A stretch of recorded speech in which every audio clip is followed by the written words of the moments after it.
معتصم ومؤمن ورضا، 3 صحاب حبوا ان هم يفتحوا مشروع لنفسهم مطعم وسموه سلطع برجر. لما اتكلموا معايا وحكوا لي هم فعلا قد ايه تعبوا في المطعم ده عشان يطلعوه بالصوره دي. اتمنى باذن الله ان احنا ندعمهم زي ما انا جيت دعمتهم بالفيديو ده، وان شاء الله الفيديو يكون سبب ليهم ان انتوا تعرفوهم وتجربوهم وتدعوا لي كمان، لان اكلهم ما شاء الله حاجه محترمه جدا. لما جيت صورت كان في غلطات بسيطه في الاكل، لما اتكلمت عنها الشباب كانوا مهتمين جدا يعرفوها وصلحوا الغلطه وانا قاعد قبل ما اتحرك. هم كمان عاملين عروض حلوه جدا، زي ان انت ممكن تاخد 4 سندوتشات ومعاهم 4 كول سلو ب 200 جنيه. صلوا على النبي الاول وتعالوا نشوف الاكل اللي بقدمه مطعم سلطع برجر. قبل ما ابتدي ادوق اي حاجه والراي فيها، كده كده اصلا بصور ورا المطعم فهم شايفيني وانا باكل، واي حد طلع له الاكل غير اللي طلع لي دوت ابعت لي في الكومنتات ازاي حاجه تطلع للتصوير غير اللي يطلع ليا. فانا اول حاجه مبتسم بيها جدا وهو الريزو بتاعهم كان عامل 90 جنيه. بسم الله.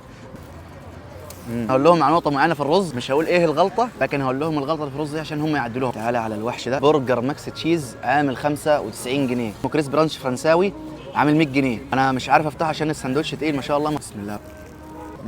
ما شاء الله. هو ده كده الاكل كشكل، لكن انتوا مستنيين انتوا تجربوه وتقولوا لي رايكم في الكومنتات. مكان سلطع برجر في شارع رضا جنب صيدليه شوي وبريكو بلانت. ما تنسوش تصلوا على النبي، واستنوني في حلقات جديده. سلام.